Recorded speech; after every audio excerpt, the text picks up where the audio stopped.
மனிதன் தன்னுடைய சக்தியை உணர்ந்து செயல்பட ஆரம்பிக்கும் போது அவனால் முடியாத காரியம் எதுவுமே இல்லை என்கிறார் கவிஞர் கதை. எப்படி இவங்கெல்லாம் அந்த உழைப்பை பற்றி எப்படி சொல்கிறாங்க? உழைப்பது அவமானம் அல்ல, உழைக்காமல் ஓய்ந்திருப்பது தான் அவமானம். நீ சென்று கொண்டிருந்தால் நேரத்தை வென்று கொண்டிருக்கிறாய், நீ நின்று கொண்டிருந்தால் நேரம் ஒன்றை தின்று கொண்டிருக்கிறது என்று அர்த்தம். உலகத்தில் உள்ள அத்தனை பேருக்கும் தெரிந்த ஒரே மொழி உழைப்பு தான். இந்த உழைப்பு எல்லாரும் தான் உழைக்கிறோம், எல்லாராலையும் வெற்றி பெற முடியவில்லையே. உடல் உழைப்பை மட்டுமே நம்பி உழைத்தால் மாடாய் உழைத்து ஓடாய் தேய்ந்து போக வேண்டியது தான்.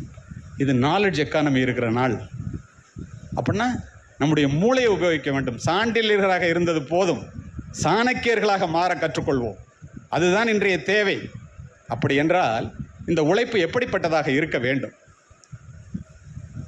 ஒரு இடத்துல நீங்கள் பாருங்கள், சராசரிகள் எல்லாம் சக்கரவர்த்திகளாக இருக்கிறார்கள், சாமானியர்கள் எல்லாம் சரித்திரம் படைத்திருக்கிறார்கள், வாழ்க்கையில் உயர்ந்து விட முடிகிறது.